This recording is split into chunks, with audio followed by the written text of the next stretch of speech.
Yes, Utkarsh, can you tell me any news, one positive, one negative news going on in India? So, so firstly, the positive news can be the recent encounter of Basava Raju, who was a dreaded Naxalite, and one negative news can be the Operation Trashi that is going on in Jammu Kashmir anti-militancy operation. In that, there one soldier has martyred. Okay, okay. So let us take key in India. Yes, this is good key. We are sending delegates outside country. That's all good.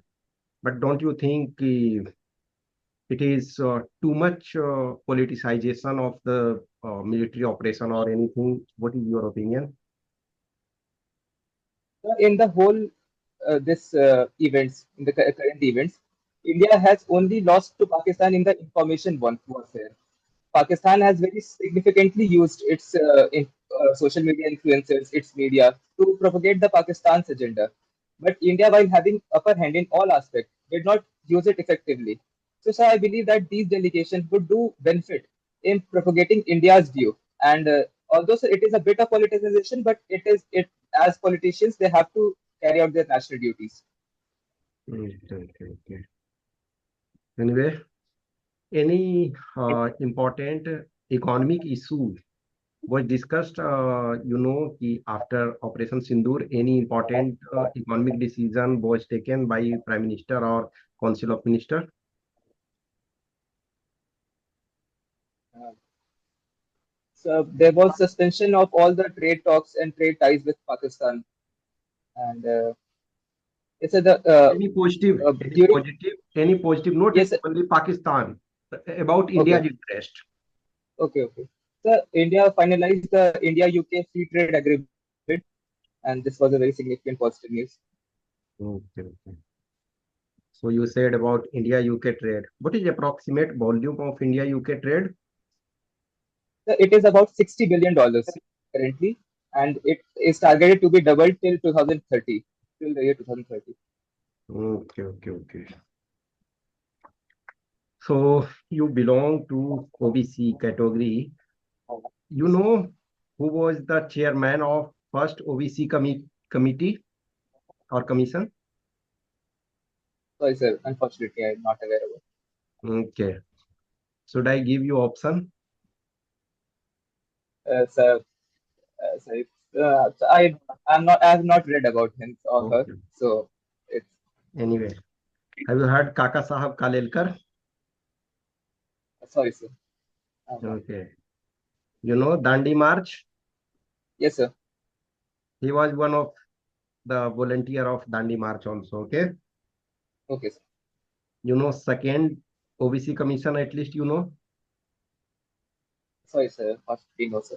Okay. On recommendation of which you are getting OBC reservation, you don't know. Sorry, sir. It is a bit unfortunate, but I'll read more about it, sir. Okay. Definitely. Anyway, you know Mandal Commission. Yes, sir. Okay. So entire UP Bihar's politics is based on this Mandal Commission. Okay. Yes, So sir. Yes, sir. you must know about that. Anyway, you are computer science graduate. Yes, sir. Hmm. Name any two computer science graduates who are having larger public presence in India. Yes, sir. So the first can be the person who brought the IT revolution in India, Mr. Sam Pitroda, and Sam Pitroda is computer science graduate. uh, he must. See, at the time when he came in prominence, at that time, computer science was not prominent in India. So, in my opinion, obviously you will search, but in my Yes, opinion, he is not a computer science graduate. okay, sir. Uh, so of public prominence, computer science graduates of public Yes, prominence. yes, public figure means prominent public figure.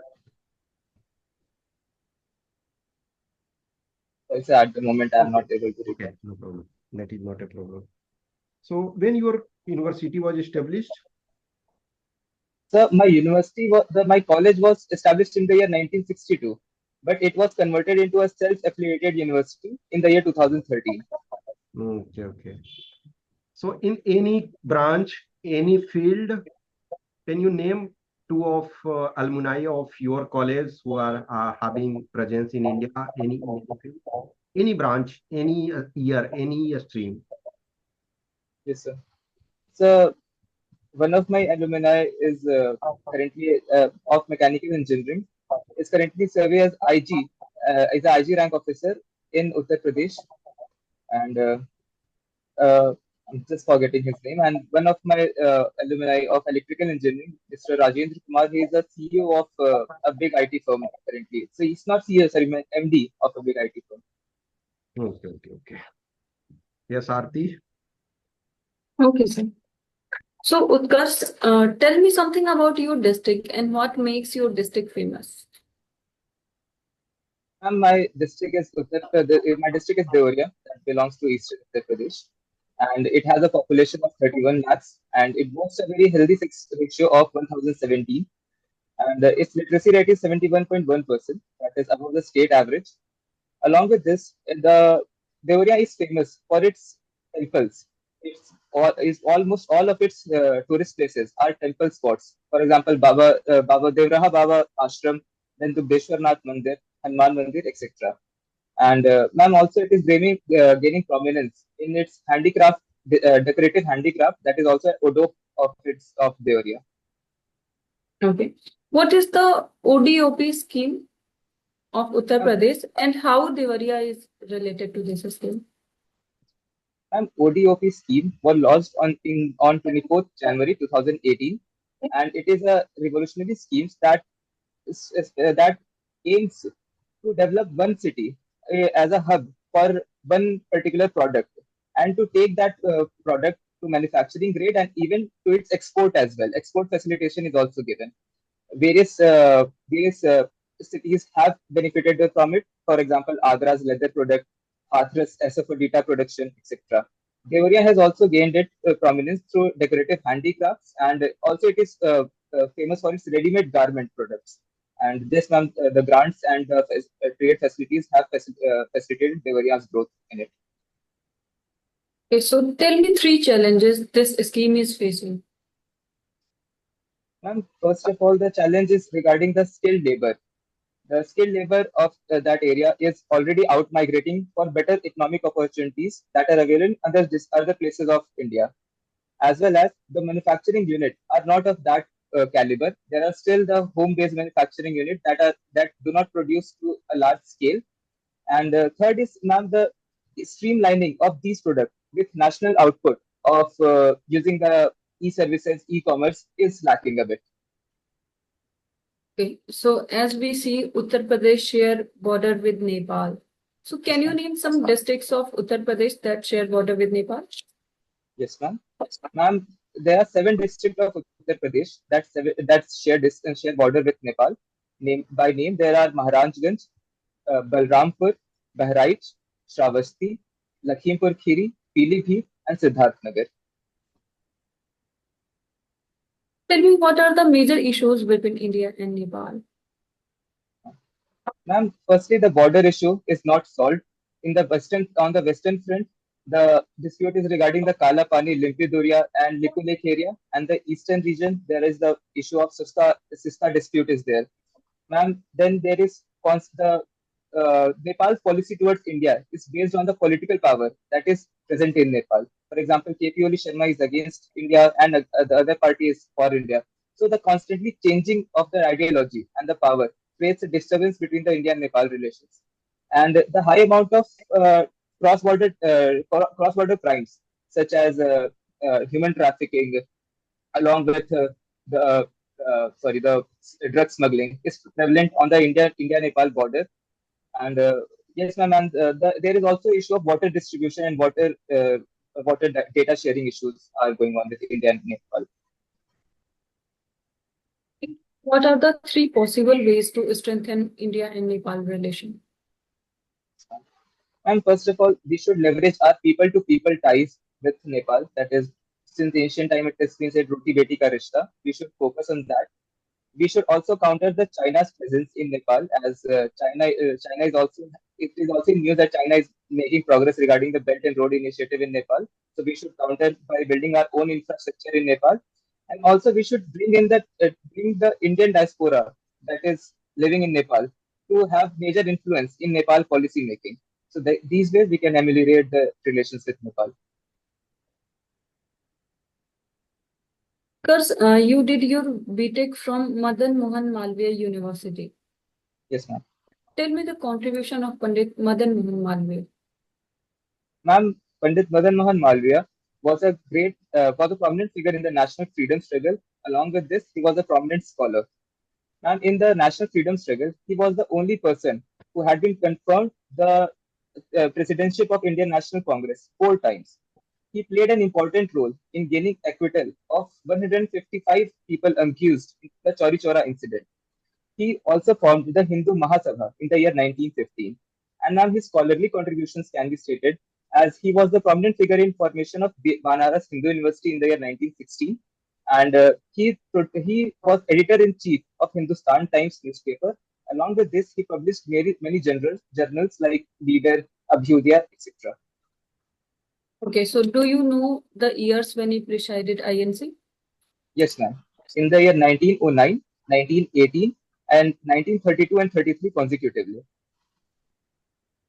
So who gave him title Mahamana and what is the meaning of this title?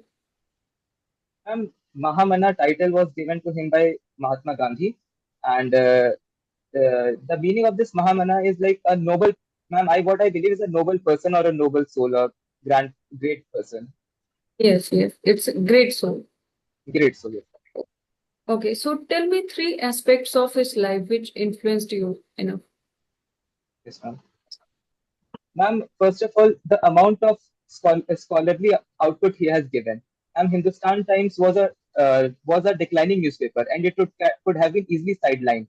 But he, with his own initiative, along with G.D. Birla, contributed and took over the Hindustan Times, and we see its legacy even today. The Hindustan Times is still in publication, and he fought for the rights of for the Indians to study the high quality education, and that led to him formation of the Banaras Hindu University. And now the third one can be a bit controversial, but his main motive behind formation of Hindu Mahasabha was that he saw that Hindu interests were sidelined in the face of gaining prominence of Muslim League. So now I can say that he was upright with his morals, and this gives an inspiration to youth that they should pursue what they believe in. Okay, so do you know he was called Prince of Beggars? What was the Yes, reason ma'am. behind that? Yes, ma'am. Ma'am, I believe it can be. I'm taking a guess, educated guess that, ma'am, he was the person who had also done a huge amount of work for the backward and the scheduled caste of the society, backward caste of the society. Even he had played main role in Pune Pact, and the meeting in which Harijan Sevak Sangh was formed he presided over that meeting. So he did a lot of work for them as well. So, ma'am, this might be the reason he was called the Prince of Beggars. In your hobbies, Utkarsh, you have mentioned watching and playing football and also cooking. Yes, ma'am. So tell me 5 points how cooking is helping in your life. Yes, ma'am. Ma'am, first of all, as I stay away from my home, there is a limited amount of healthy food option that I have. So cooking helps me in making my nutrition up to date. It keeps my health overall in a good shape because I do not have to eat the contaminated food of outside. And cooking also is a very peace and calming hobby. That whenever you are stressed or not stressed about something, when you do start cooking, it is a step-by-step process. It eases my mind and takes away from the daily difficulties of life. Then cooking also provides me a bonding opportunity with my friends. As I call my friends over, I delegate some opportunities that you chop the vegetable, you do this, you do that, you wash the utensils, and this way there is a great bonding opportunity as well for me. And my ma'am, the fifth point how cooking is helpful. Yes, ma'am. That cooking is helping in increasing my physical strength as well, because recently the physicals happened during the CAPF physicals. As as a vegetarian, then I explored my option in protein of veg origin. Learned more about the soybean flour, how it can be mixed with the wheat flour to make chapatis that are rich in protein, and thus it helped me in clearing my physical CAPF physical as well. So nowadays, people prefer olive oil in cooking. What are the benefits of olive oil? Yes, ma'am. Ma'am, olive oil is generally considered a healthy alternative as it has a high flame point. It without breaking its bond, it can sustain high temperatures. So it has a safe amount of it is safe as compared to the other foods, other oils. It has less amount of polyunsaturated fats as well. So it has a low calorific value as well. And yes, ma'am, these are some of the benefits that olive oil has. Glycemic index? Yes, ma'am. Yes, ma'am. Glycemic index is also less. It creates less sugar spikes. So Utkarsh, tell me what motivated you to join CAPF? Yes, ma'am. There are several reasons. Firstly, being while I was in college, I first heard the term of 2.5 front war. And this got me curious because two fronts were obvious, Indo-Pak and Indo-China. But the half front was of internal security. I read more about it and saw how internal security was very important aspect for nation's growth and safety. So I researched more about it and got to know about CAPF AC entries. Furthermore, my father is also an Air Force retired personnel. I had seen the honor and pride that comes with the uniformed forces. So that also derived my motivation towards joining the CAPS. Okay, so tell me your two strengths and two weaknesses. Yes, ma'am. My two strength, major strength, and can be, sir, ma'am, I'm a courageous person and I'm a compassionate person. I not only tend to the others' need, I not only understand, but I tend to others' needs as well.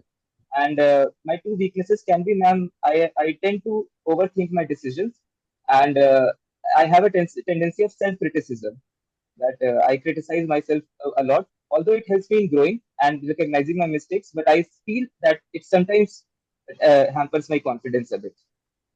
Okay, so how will you prove you are courageous? Yes, ma'am. Ma'am, first of all, the very decision of leaving the lucrative IT field and pursuing my interest and my lifelong ambition of getting into the CAPS and aviation formed forces, that makes me a courageous person. Then, ma'am, even in the as my hobby is football, even when my team mates were injured, I volunteered to lead. The team captain was injured. I volunteered to captain the team and led them to. Although we lost in finals, but we went to the still semi to the finals and we won a silver medal. So these can be some of my courageous abilities. That's all from my side, sir. Thank you. Okay, Utkarsh, there is a statement. Man is condemned to be free. Have you heard this? Yes, sir, I have heard this. Okay, which statement is? So I cannot pinpoint the exact scholar who said this. Okay. Jean-Paul Sartre. Have you heard name? Pardon, sir? Jean-Paul Sartre. Sorry, sir. I haven't, sir. Okay. What is the meaning, by the way? So the meaning of this can be the paradox of choice, the freedom to choose.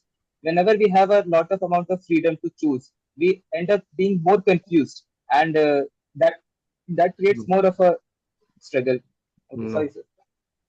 Okay, okay. No problem. One more statement I am giving. Yes, A sir. man is born free, but everywhere he is in chain. Yes, sir.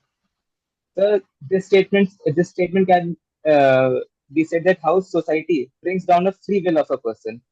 As we know that we have a free will, we can do whatever we like, but whenever the society has its unsaid norms, its unwritten rules, and we have to abide by it. And not even society, there are several rules that we ourselves have not contributed to, but they restrict our freedom, to say so. So this can be the meaning of this statement. Just one thing common in both her statement. Can you tell me?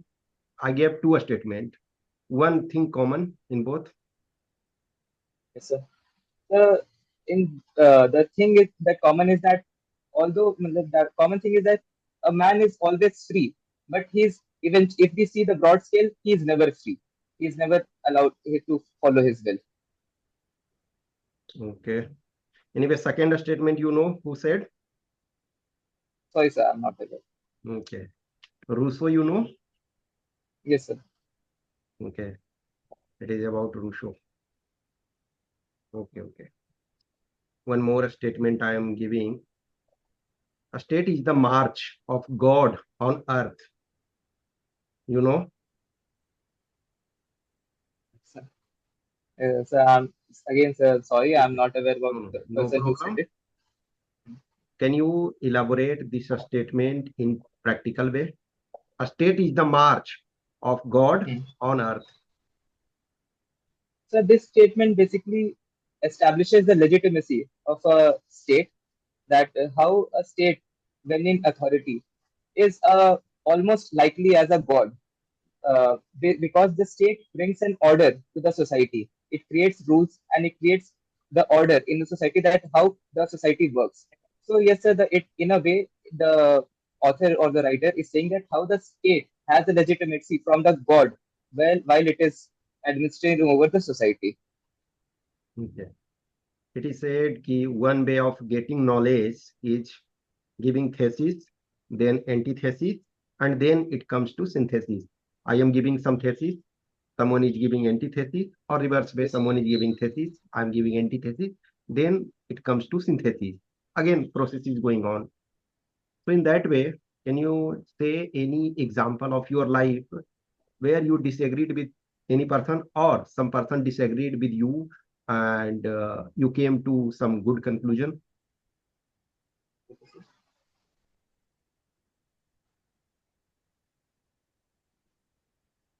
Yes, sir. So uh, after the 12th, after my 12th, I had a particular interest in joining the arts as my studying career. But my father and parents, my parents said basically said that you should opt for engineering, and I was against that. But this was my thesis, that I would study the arts and then I would go on to do research or apply for the various jobs, etc. But my parents was like saying that you should do engineering. So yes, sir, I we came to a mutual synthesis that okay, I would do computer science and engineering, and then I would move on to following my passion, that following my pursuit of a career. And if I'm not successful in it, then again I would switch back to my computer science as my engineering, and uh, seek employment there. So this was a thesis, antithesis, and we have together. I'm currently pursuing the synthesis of it. Okay, okay. So your mother is educated? She has passed the 12th intermediate examination. She Okay, is educated. okay, okay, okay. So you have plan in future, I will pursue masters or further any degree? Yes, sir. I have plans. As while during the course of my studies, I got interested in the computer science as well, and I learned about more about AI, machine learning, etc. Even till now also I sometimes read the research paper, etc. So yes, sir, even if I get into the service in the CAPS, I would try to pursue at least get some certification courses, learn more about it, application in the industry level. So yes, sir, those are my plans. Okay, at present, you know any CAPF is using robo?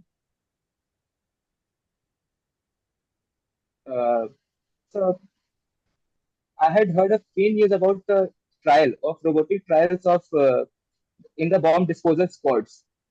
uh, it was regarding like it was something like I heard about the CISF only using robots for bomb disposal for bomb disposal squads. Okay, okay, okay. Obviously, at practical level, we are not still using. No, sir.